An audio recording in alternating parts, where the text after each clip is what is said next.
Então, irmãos, nós vamos começar o nosso estudo dessa noite. E eu convido você para abrir a sua Bíblia comigo.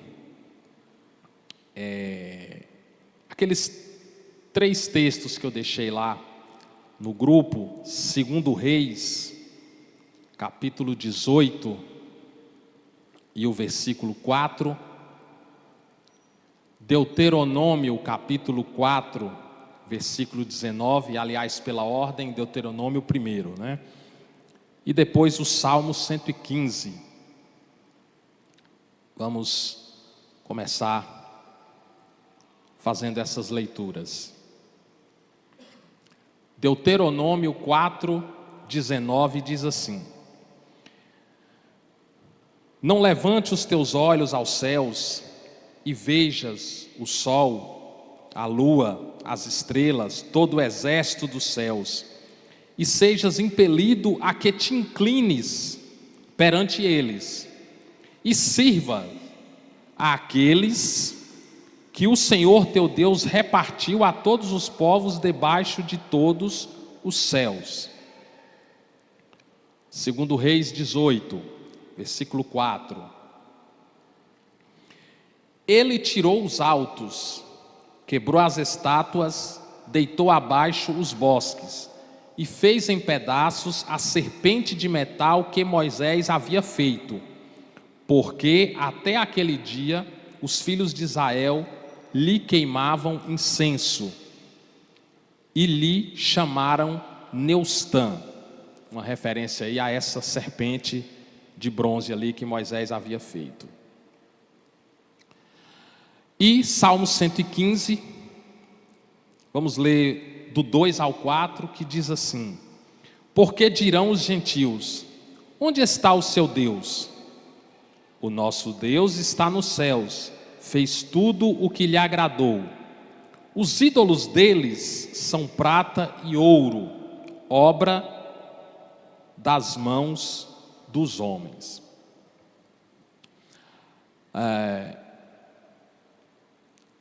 O ano passado, e acredito que foi uma das nossas primeiras aulas, não sei se foi exatamente a segunda ou a terceira que eu ministrei, onde nós trabalhamos a questão da eclésia, a eclesiologia, um estudo sobre a igreja. E em um desses estudos, o tema foi justamente uma indagação, né? Dizendo o seguinte: eu devo ir à igreja? Me lembro que foi mais ou menos assim o tema que nós trabalhamos.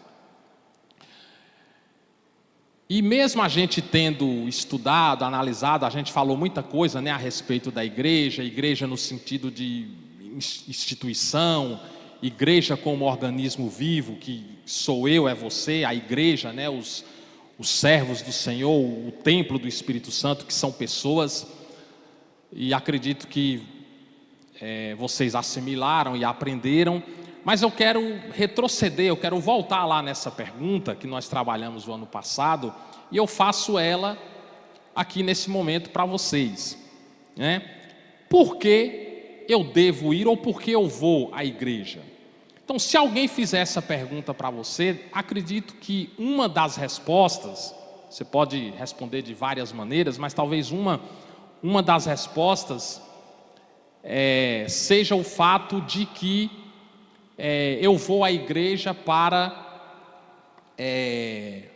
louvar a Deus, louvar ao Criador e honrar a Jesus, que por mim se sacrificou e morreu naquela cruz.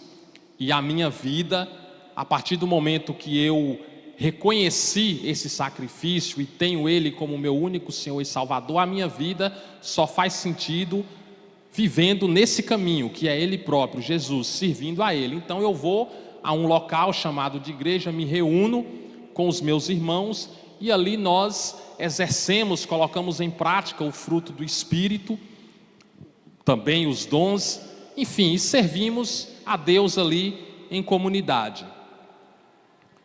Você faz parte de uma igreja evangélica, mais especificamente a Igreja Evangélica O Brasil para Cristo. Então, na contramão disso, alguém pode dizer assim: essa igreja que você vai, igreja agora no sentido de instituição, é a correta? Porque tem essa discussão, né? Qual é a correta? Quem está certo? Porque aí alguém pode dizer também, né, na minha igreja, embora não seja uma igreja evangélica, pentecostal ou de linha histórica, tradicional, mas nós também cultuamos a Deus e servimos a Jesus. Então não tem problema também a minha igreja. E aí é nesse momento que vem uma questão, porque para nós, e aí não adianta ninguém querer negar isso, nós temos esse sentimento, ou não sei se é a palavra correta, mas nós temos essa postura de entender e achar que a nossa igreja, entre parênteses, instituição, é a correta. Então tem isso, uma igreja que é correta, ou qualquer igreja que diz servir a Deus, prestar culto a Jesus, é correta, mesmo não sendo evangélica, mesmo não sendo pentecostal. Então como é que funciona isso? Muito bem, os textos que nós lemos aqui, eu até coloquei lá no grupo, né? Coloquei umas figurinhas lá junto e, sei lá, tipo uma charada para você já ter uma ideia ali sobre, né, uma pista sobre o que nós iríamos falar. E eu peguei aqui esses textos, tendo como base essa questão de estarmos lendo, né, o Velho Testamento. Então aqui em Deuteronômio há uma advertência no sentido de que nós, ou especificamente ali a palavra foi para os judeus da época, para não se inclinar diante dos corpos celestes, dos astros que o Senhor Deus fez, né? O sol, a lua, a estrela, dizendo para não prestar culto, adoração a essas coisas. O texto de 2 Reis vai falar, né, também ali chamando a atenção, porque as pessoas estavam tendo um comportamento de adoração para com aquela serpente que Moisés havia feito, dentro de um propósito específico, mas passou aquela questão, as pessoas continuaram adorando, prestando culto, fez daquilo ali uma entidade, né? Como era um costume dos povos e do povo judeu de forma específica naquele tempo, quando enfunava com alguma coisa, já corria e fazia um Deus para si, e passaram a tratar como Deus aquela serpente de bronze chamada, e deram-lhe o nome de Neustã. E o texto vai dizer aí que foi o rei Ezequias, né? Ele, que foi um rei ali de coração voltado para Deus, ele despedaçou, jogou abaixo aquela serpente, e o povo foi repreendido, porque estava queimando incenso. E o Salmo 115 também, batendo aí com Deuteronômio 4, uma advertência no sentido de que apenas Deus, o Criador dos céus e da terra, deve ser adorado. Passou disso aí, qualquer outra coisa que seja adorada, tida como Deus, deve ser rejeitada, porque são ídolos, e é obra das mãos dos homens. Então, com base nisso aqui, nessa pequena introdução, nós vamos falar um pouco. Eu digo um pouco porque talvez não vai dar para a gente tratar tudo aqui, né? O que a gente tem aqui no esboço. E aí daremos continuidade no outro encontro. Mas o nosso tema de hoje vai ser heresiologia. Vamos falar um pouco aí sobre heresias. Quantos aí já ouviram essa palavra? Heresia. Então, Então já vou começar aqui trazendo a definição. Eu li aqui, eu trouxe essas passagens do Antigo Testamento, mas é no Novo que essa questão vai ser fortemente abordada, né?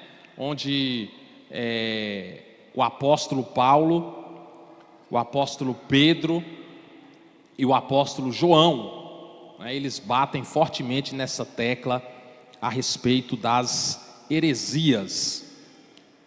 Foi algo predominante, algo em evidência ali no primeiro século, se estendeu ao longo das épocas e nos dias de hoje não tem sido diferente. Então vamos começar com a definição. Heresia. O que é uma heresia? É toda doutrina que em matéria de fé, ela faz o quê? Ela sustenta opiniões contrárias à Bíblia, opiniões contrárias à palavra de Deus. Não sei se você trouxe um bloquinho, uma caneta, alguma coisa, eu não vou ler todos os textos para a gente ganhar tempo. Vou ler um aqui, vou ler Gálatas. Aliás, vou ler não, vamos fazer um negócio participativo, né? Vamos abrir aí, Gálatas 5:20. Outro abra em 1 Coríntios 11. E o outro vai abrir em 2 Pedro.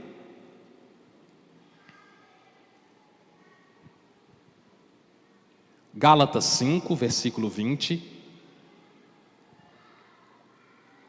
1 Coríntios 11, versículo 19. E 2 Pedro 2:1. Vamos fazer a leitura desses textos aí para a gente ter como base para a nossa abertura aí. Então vocês viram aí que as passagens que nós lemos, que nós trouxemos aqui, no sentido de advertência para comportamento das pessoas que estavam buscando ou cultuando outras coisas que não Deus. Então um comportamento, podemos dizer, herege, né? Se apoiando em ensinamentos e em entidades contrárias aos ensinamentos de Deus, às Sagradas Escrituras. Então veja só, Gálatas 5:20, quem encontrou pode ler para a gente aí, em alto e bom som.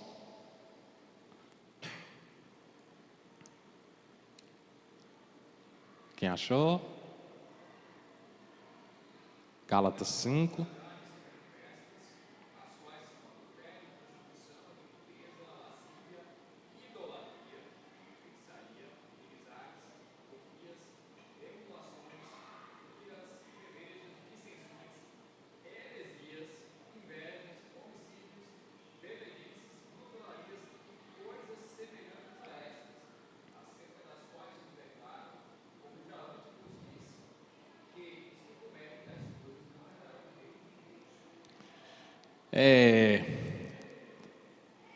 Tem coisas que algumas pessoas procuram dar um jeitinho brasileiro falado, né? E pegar leve, tentar trazer ali algo mais suave, mas a gente não pode ir contra, negar o que está escrito, o que está registrado na palavra de Deus. Então, de forma bem direta, objetiva e taxativa, praticar a heresia ou ter esse comportamento de um herege, como está bem esclarecido aí, constitui também em uma obra da carne. A palavra está dizendo. E para essa pessoa, né, tem tradução que está claro aí, heresias, tem tradução que vai dizer facções, que também tem a mesma ideia, né? Divisão, justamente. Então, o texto é bem taxativo, né? Não herdarão o reino de Deus. Mas vamos ver o que diz 1 Coríntios 11. Se alguém encontrou aí, pode ler para a gente o 19.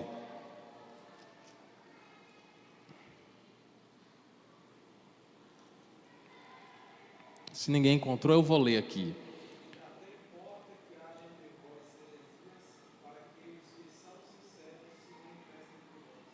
Muito bem. Então, assim, a heresia é um negócio de todo ruim? Não. Ela acaba tendo um fator positivo. Não que a heresia em si seja uma coisa boa ou agradável a Deus, mas quando há heresias, isso tem um lado positivo, se assim podemos dizer, para fazer com que os que são da fé se despertem, né? Conforme Gleison leu aí, o texto está bem claro. Importa que haja isso, né? Aqui a minha tradução diz partidos. Importa que haja as partidas entre vós, para que também os aprovados, os salvos, né, os agraciados, se tornem conhecidos em vosso meio, se levantem, se manifestem. E para fechar, 2 Pedro, não foi que eu disse? Tem várias passagens, mas vamos pegar essa aqui de 2 Pedro, capítulo 2, o versículo 1 vai dizer assim: assim como no meio do povo surgiram falsos profetas, assim também haverá entre vós falsos mestres. Isso aqui é uma situação, como eu já disse, né, específica ali do primeiro século. Já estava havendo esse movimento de falsos mestres naquela época, naquele período, após a assunção de Jesus, levantaram-se falsos mestres conforme o cristianismo crescia, né, para enganar as pessoas. E Pedro traz essa palavra aqui falando, né, surgiram dentre vós falsos profetas e haverá também falsos mestres. Então, o que é um falso profeta? O que é um falso mestre? É aquele que vai trazer um ensino contrário à palavra, ou seja, podemos dizer um herege, não é isso? Então, essa é a ideia da heresia, de uma heresia. É toda doutrina, como vocês sabem, é um ensinamento, né, que nesse quesito aqui de fé vai sustentar, não é apenas que vai trazer algumas, não, ele sustenta esses posicionamentos contrários à palavra de Deus.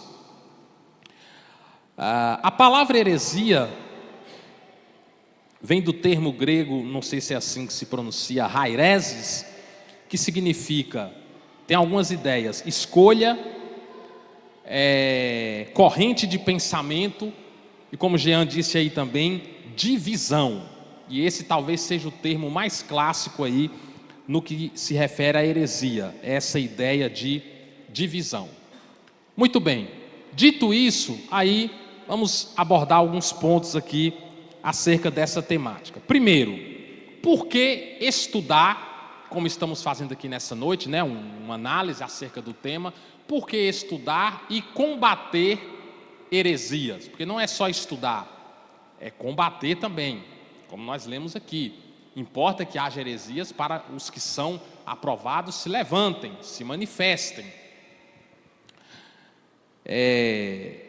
E às vezes tem pessoas com um pensamento inadequado, quando no sentido de confrontar aquilo que vai de encontro à palavra de Deus, tem pessoas que dizem assim: é melhor deixar isso quieto, não tem problema e tal.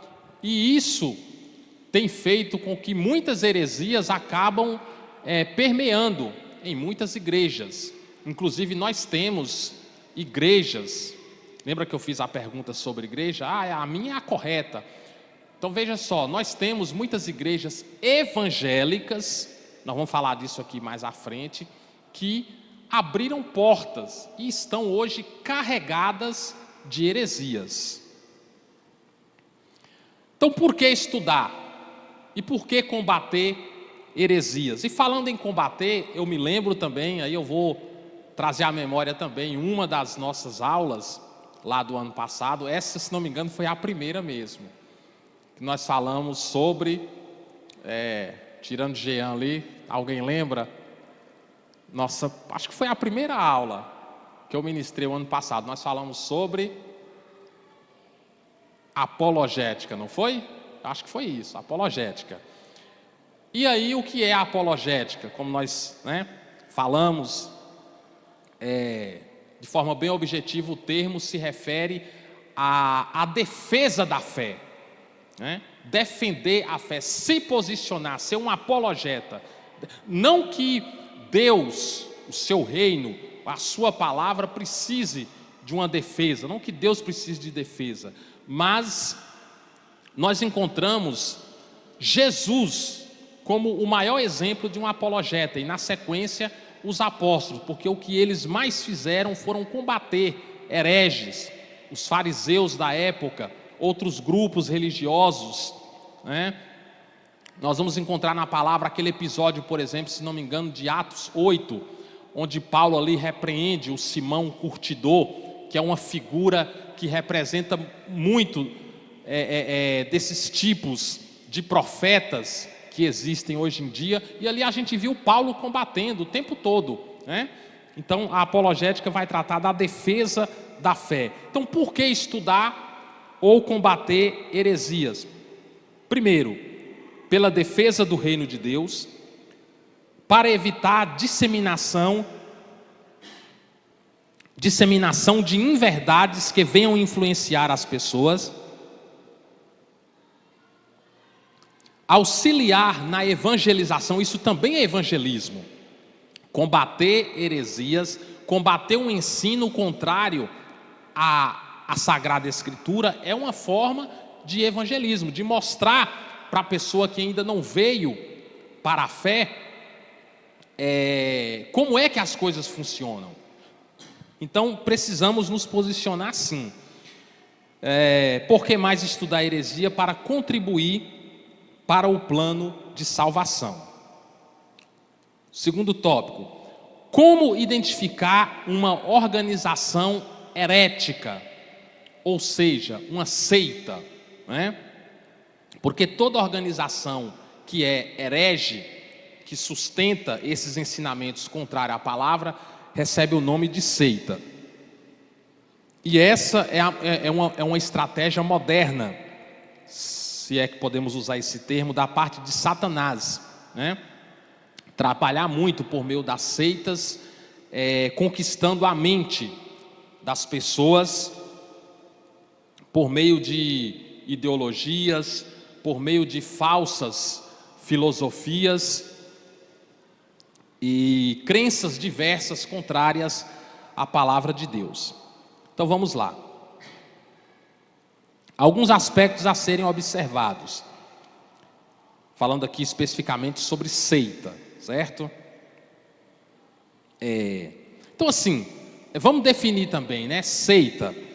Eu não vou fazer a leitura, mas 2 Coríntios capítulo 11, 3 e 4 vai trazer uma abordagem a respeito de seita. E a seita nada mais é do que um grupo religioso, livre, com ideias adulteradas, contrárias à palavra de Deus, e que também implica censura, que é uma característica de toda seita. Ela trabalha por meio de censura, de imposição, o que vai totalmente contra o evangelho, o ensino de Jesus, onde a coisa funciona de forma espontânea, e tudo o que as pessoas que estão no evangelho fazem, elas fazem pelo entendimento de que já foram salvas, já foram alcançadas, e tudo é feito de forma voluntária e com amor, Há uma perseverança, uma batalha nesse caminhar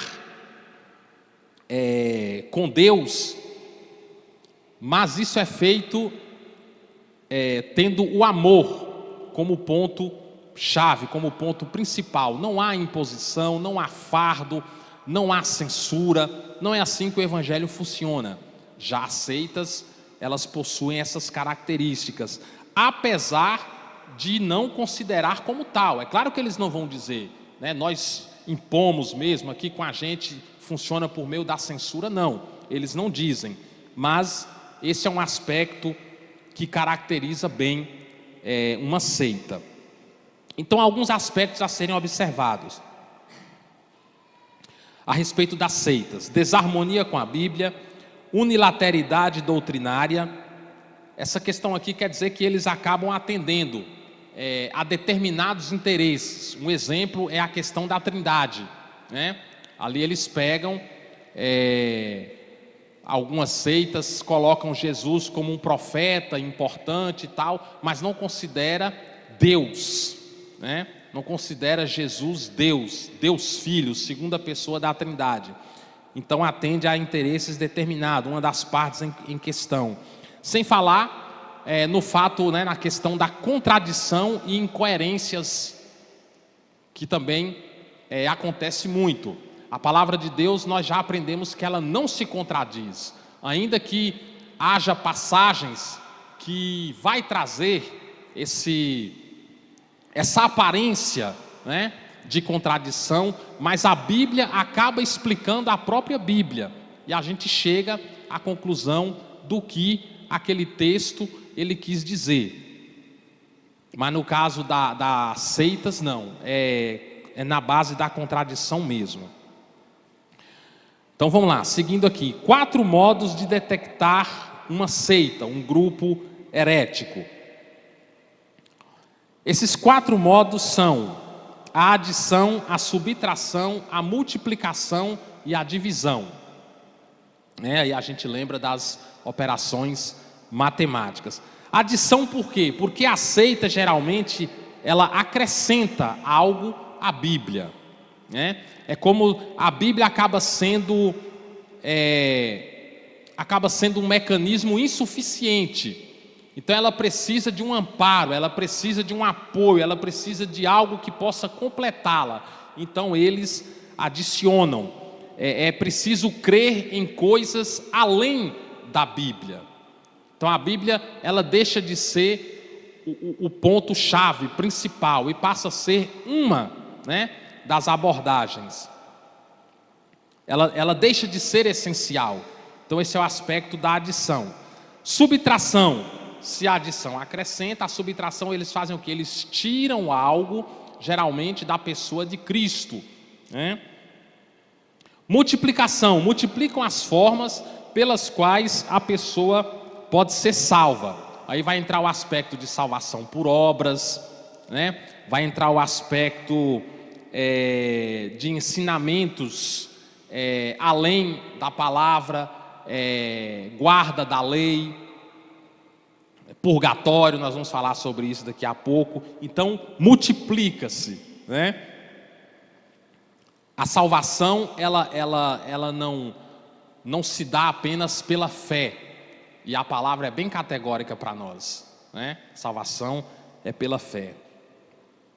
E a divisão: divide o mérito da salvação entre Jesus e a organização religiosa. Isso aqui é um ponto forte de toda seita, né?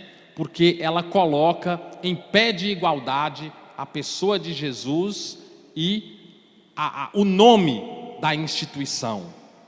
E a isso aí é dado o nome de exclusivismo, porque é um aspecto de toda seita, né? Aqui está a seita, aqui está a pessoa que faz parte da seita, dessa organização. Então quando ela tem um posicionamento e sai dessa organização, na concepção da organização, essa pessoa está perdida. Essa pessoa vai perder a sua salvação. Ela só é salva enquanto está na organização.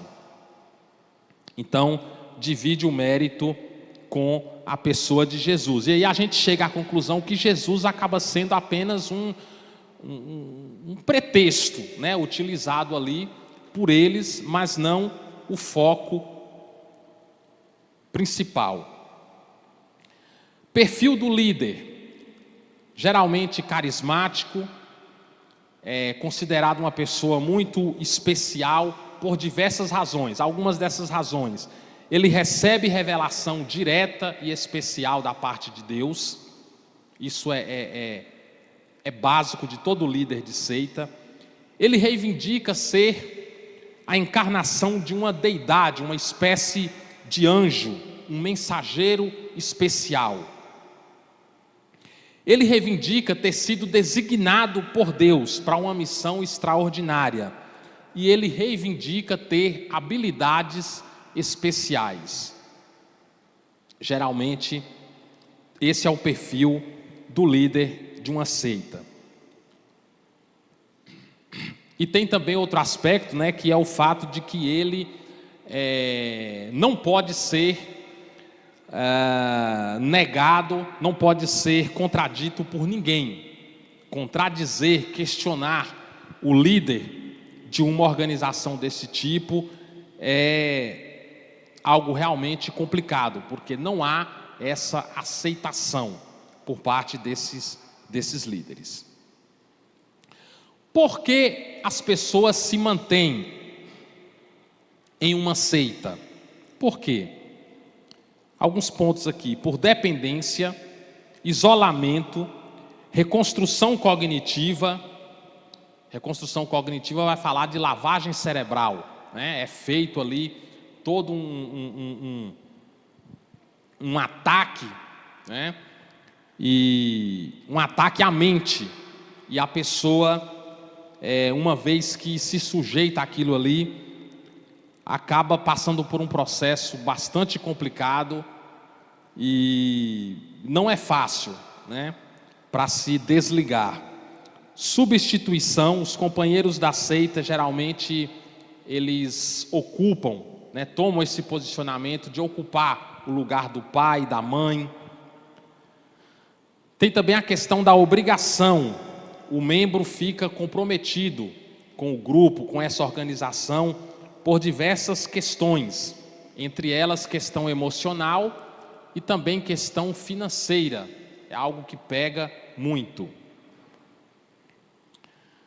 Tem também a questão da culpa, como nós já falamos aqui. Então é colocado: olha, se você sair, você vai estar traindo o líder, você vai estar traindo a Deus, você vai se colocar na condição de excomungado, você vai perder a sua salvação, você vai se complicar todo, porque não pode deixar a nossa organização ou a nossa igreja, não é isso?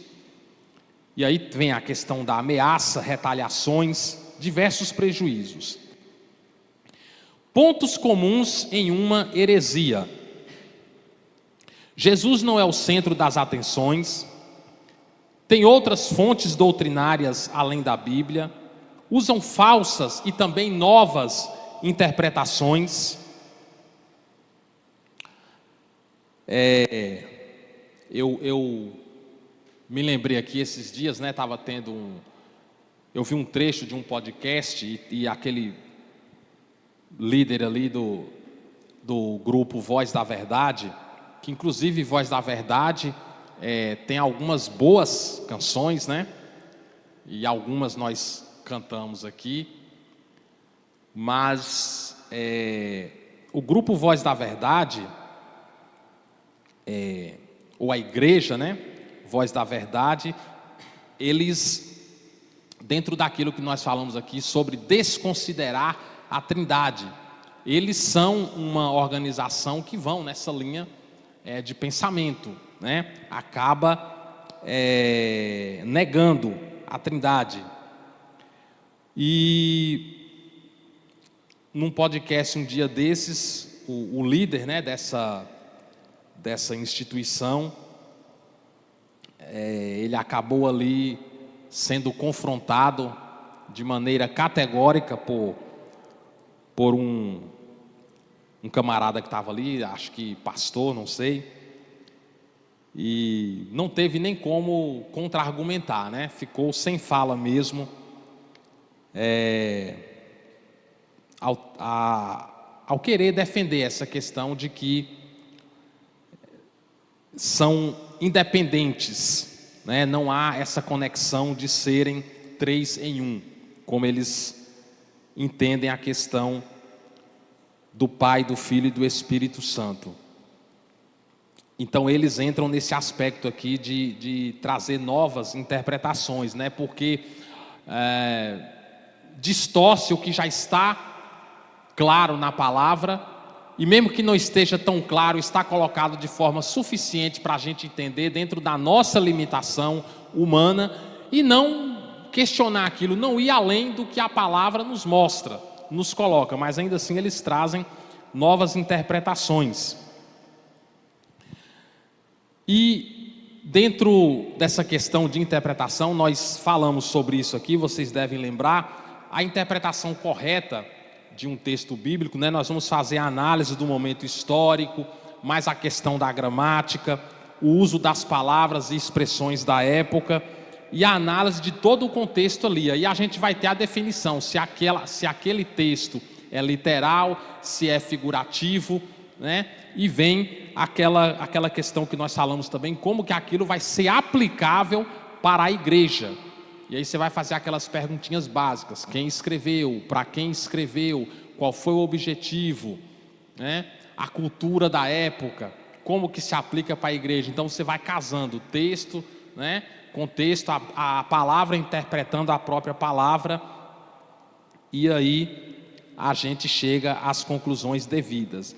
Mas tem outros pontos comuns. Vai abordar a salvação pelas obras, e também eles são prosistas, né? Prosista significa ter um poder de convencimento muito grande, né? O cara chega assim e para debater. E aí a gente volta no que falamos no início, a questão do preparo que nós precisamos ter.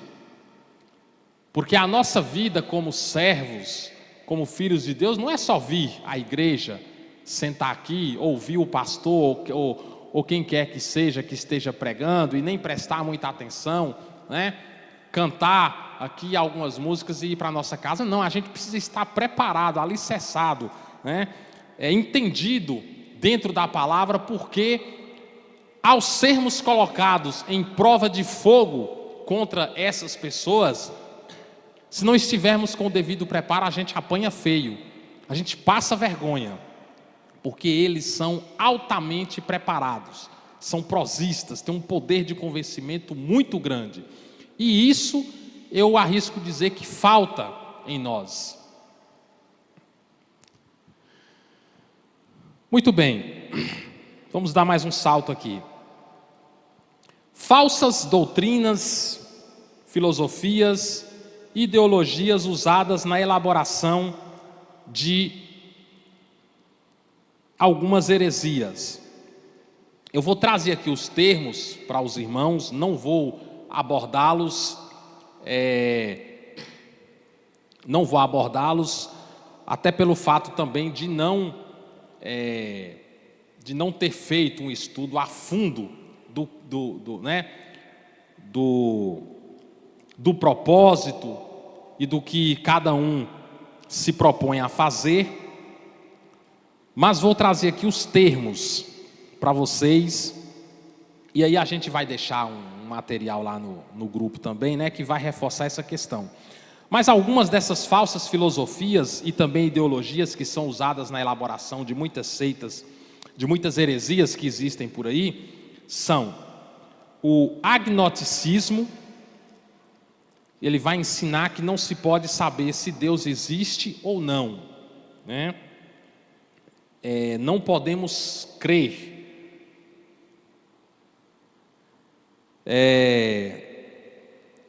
Aqui é o agnosticismo, né? Mas tem também a questão do gnóstico, né? Que só se chega a Deus por meio de uma experiência pessoal, que vai ser ali uma mescla, né? Do cristianismo, misticismo com filosofia.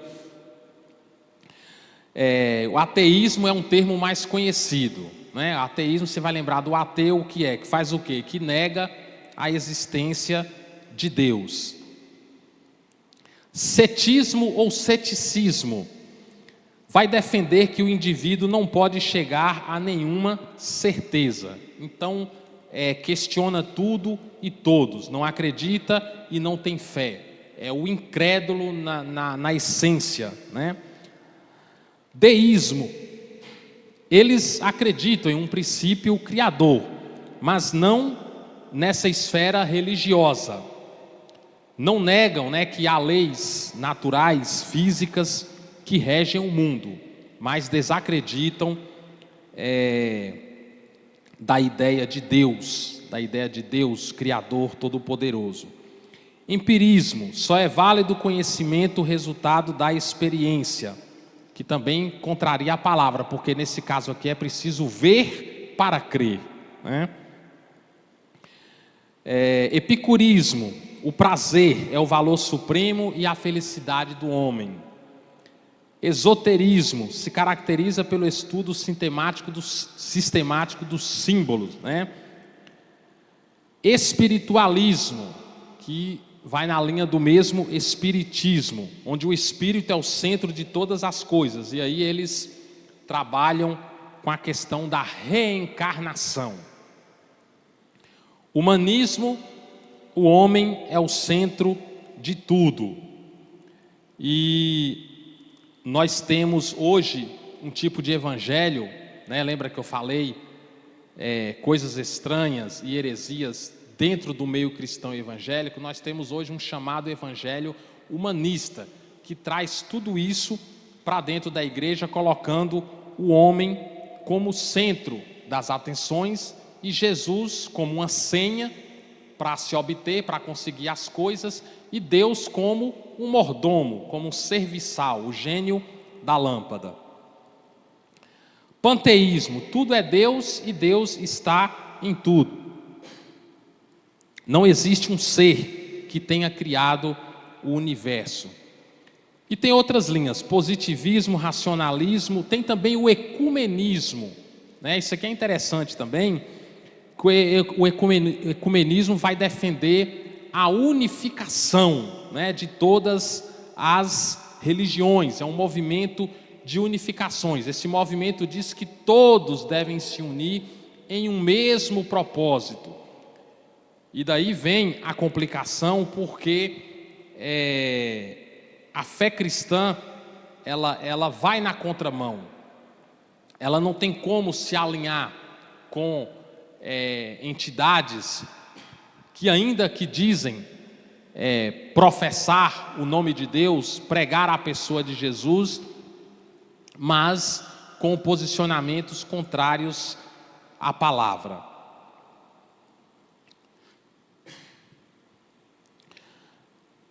Tem o universalismo, que foi o precursor do ecumenismo, e temos também, para fechar aqui essa lista, o esquerdismo.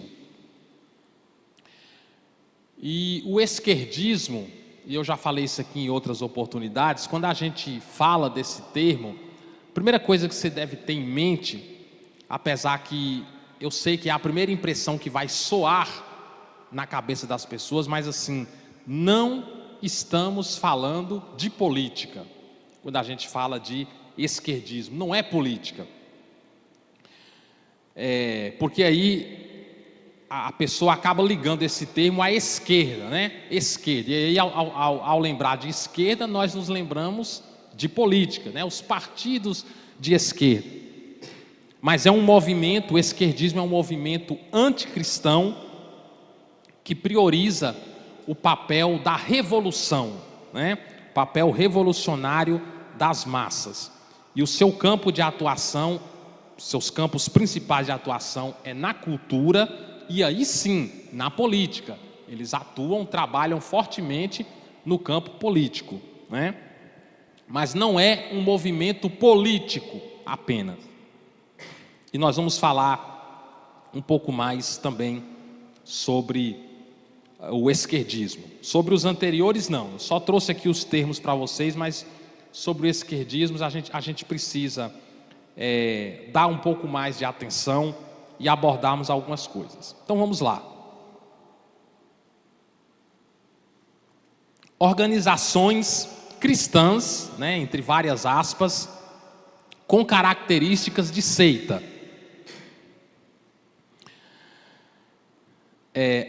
Eu quero falar uma coisa importante sobre isso aqui. Organizações, né, ou igrejas que se colocam como cristãs, mas têm características de seita. Eu vou falar sobre 3 aqui, de forma específica. E uma coisa precisa ficar bem claro. sobre essas que eu vou abordar aqui, que fique bem claro que nessas instituições existem muitas pessoas sérias, muitas pessoas que batalham pelo Evangelho, muitas pessoas que creem verdadeiramente em Jesus. E eu digo aqui, particularmente, um pensamento meu, existem muitas pessoas que fazem parte dessas instituições aqui e que serão salvas, porque a gente não pode fechar a coisa num copo e achar que não, só a minha é válida. Porque quando a palavra vem e diz que a salvação é pela fé, inclusive até dentro das organizações, das instituições neopentecostais, tem pessoas que vão ser salvas, Tem pessoas que vão ser salvas, mesmo com todo o massacre que é feito por parte dos líderes, toda distorção, mas eu acredito que existem pessoas que verdadeiramente creem em Jesus, em lugares como esses, mesmo que em momentos esporádicos há a palavra sendo falada, sendo pregada, vez ou outra ali alguma coisa vai ser colocada de forma correta,